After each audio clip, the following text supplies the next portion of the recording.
The following was recorded by John Lothe and is intended for educational purposes. This recording is not to be sold or distributed for sale. If you wish to support the work and publishing of these recordings, please visit the John Lothe Patreon page. If you come across these recordings anywhere else without my expressed support, and find that they are requesting donations for presenting this work to you, you will not be supporting the creator by doing so. This is just a friendly warning to anyone who may fall prey to predatory practices I have come across recently. The Grand Chessboard by Zbigniew Brezenzinski.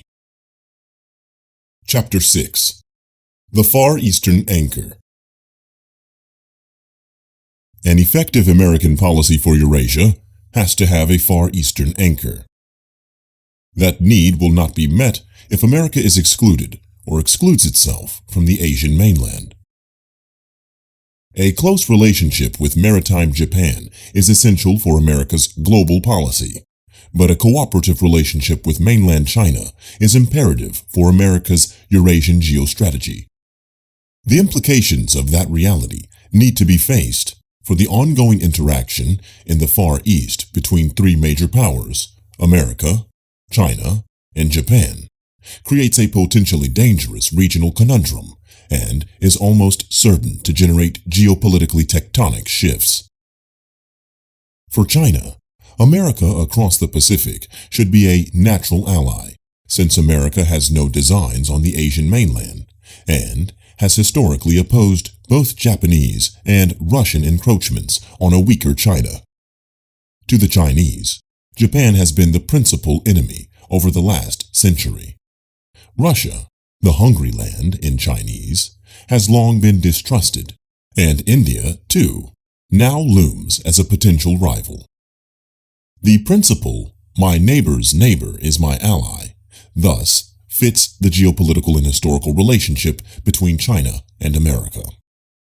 However, America is no longer Japan's adversary across the ocean, but is now closely allied with Japan.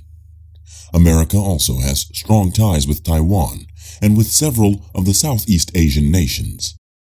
The Chinese are also sensitive to America's doctrinal reservations regarding the internal character of the current Chinese regime.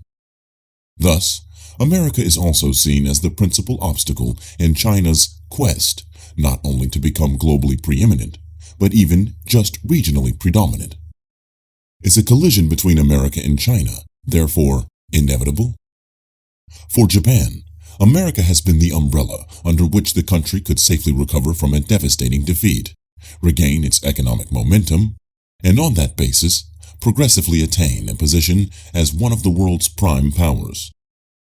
But the very fact of that umbrella imposes a limit on Japan's freedom of action, creating the paradoxical situation of a world-class power being simultaneously a protectorate. For Japan, America continues to be the vital partner in Japan's emergence as an international leader. But America is also the main reason for Japan's continued lack of national self-reliance in the security area. How long can this situation endure? In other words, in the foreseeable future, two centrally important and very directly interacting geopolitical issues will define America's role in Eurasia's Far East. 1. What is the practical definition and, from America's point of view, the acceptable scope of China's potential emergence as the dominant regional power and of its growing aspirations for the status of a global power? As Japan seeks to define a global role for itself, how should America manage the regional consequences of the inevitable reduction in the degree of Japan's acquiescence in its status as an American protectorate? The East Asian geopolitical scene is currently characterized by metastable power relations. Metastability involves a condition of external rigidity, but of relatively little flexibility. In that regard, more reminiscent of iron than steel. It is vulnerable to a destructive chain reaction generated by a powerful jarring blow. Today's Far East is experiencing extraordinary economic dynamism alongside growing political uncertainty. Asian economic growth may in fact even contribute to that uncertainty. because prosperity obscures the region's political vulnerabilities, even as it intensifies national ambitions and expands social expectations. That Asia is an economic success without parallel in human development goes without saying. Just a few basic statistics dramatically highlight that reality. Less than 4 decades ago, East Asia, including Japan, accounted for a mere 4% or so of the world's total GNP, while North America led with approximately 35 to 40%. By the mid-1990s, the two regions were roughly equal, in the neighborhood of 25%. Moreover, Asia's pace of growth has been historically unprecedented. Economists have noted that in the takeoff stage of industrialization, Great Britain took more than 50 years, and America just somewhat less than 50 years, to double their respective outputs per head, whereas both China and South Korea accomplished the same gain in approximately 10 years. Barring some massive regional disruption within a quarter of a century, Asia is likely to outstrip both North America and Europe in total GNP. However, in addition to becoming the world's center of economic gravity, Asia is also its potential political volcano. Although surpassing Europe in economic development, Asia is singularly deficient in regional political development. It lacks the cooperative multilateral structures that so dominate the European political landscape and that dilute, absorb, and contain Europe's more traditional territorial, ethnic, and national conflicts. There is nothing comparable in Asia to either the European Union or NATO. None of the 3 regional associations, ASEAN, Association of Southeast Asian Nations, ARF, Asian Regional Forum, ASEAN's Platform for Political Security Dialogue, and APEC, Asia-Pacific Economic Cooperation Group, even remotely approximates the web of multilateral and regional cooperative ties that bind Europe together. On the contrary, Asia is today the seat of the world's greatest concentration of rising and recently awakened mass nationalisms, fueled by sudden access to mass communications, hyperactivated by expanding social expectations generated by growing economic prosperity, as well as by widening disparities in social wealth, and made more susceptible to political mobilization by the explosive increase both in population and urbanization. This condition is rendered even more ominous by the scale of Asia's arms buildup. In 1995, the region became, according to the International Institute of Strategic Studies, the world's biggest importer of arms, outstripping Europe and the Middle East. In brief, East Asia is seething with dynamic activity, which so far has been channeled in peaceful directions by the region's rapid pace of economic growth. But that safety valve could at some point be overwhelmed by unleashed political passions once they have been triggered by some flashpoint, even a relatively trivial one. The potential for such a flashpoint is present in a large number of contentious issues, each vulnerable to demagogic exploitation, and thus potentially explosive. China's resentment of Taiwan's separate status is intensifying as China gains in strength and as the increasingly prosperous Taiwan begins to flirt with a formally separate status as a nation-state. The Paracel and Spratly Islands in the South China Sea pose the risk of a collision between China and several Southeast Asian states over access to potentially valuable seabed energy sources, with China imperially viewing the South China Sea as its legitimate national patrimony. The Senkaku Islands are contested by both Japan and China, with the rivals Taiwan and mainland China ferociously of a single mind on this issue, and the historical rivalry for regional preeminence between Japan and China infuses this issue with symbolic significance as well. The division of Korea and the inherent instability of North Korea made all the more dangerous by North Korea's quest for nuclear capability pose the risk that a sudden explosion could engulf the peninsula in warfare, which in turn would engage the United States and indirectly involve Japan.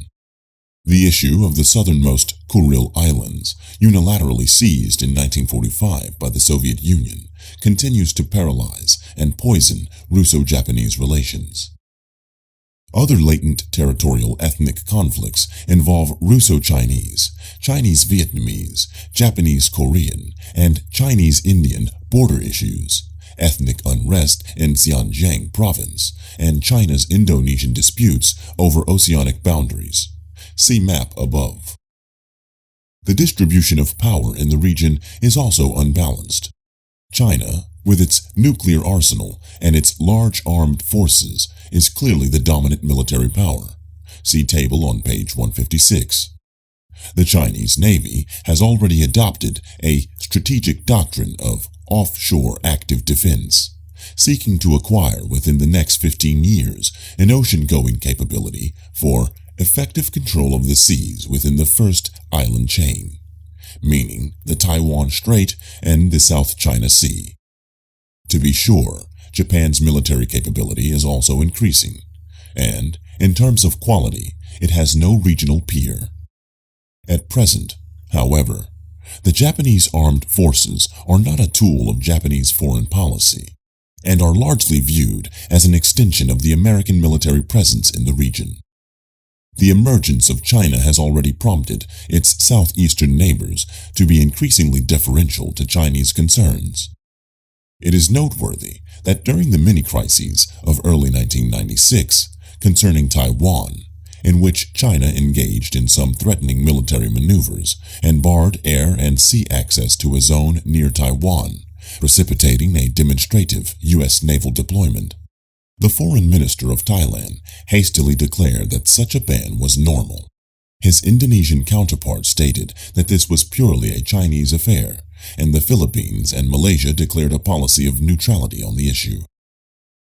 The absence of a regional balance of power has in recent years prompted both Australia and Indonesia, heretofore rather wary of each other, to initiate growing military coordination. Both countries made little secret of their anxiety over the longer-range prospects of Chinese regional military domination and over the staying power of the United States as the region's security guarantor. This concern has also caused Singapore to explore closer security cooperation with these nations. In fact, throughout the region, the central but unanswered question among strategists has become this: for how long can peace in the world's most populated and increasingly most armed region be assured by 100,000 American soldiers? And for how much longer, in any case, are they likely to stay? It is in this volatile setting of intensifying nationalisms, increasing populations, growing prosperity, exploding expectations, and overlapping power aspirations that genuinely tectonic shifts are occurring in East Asia's geopolitical landscape.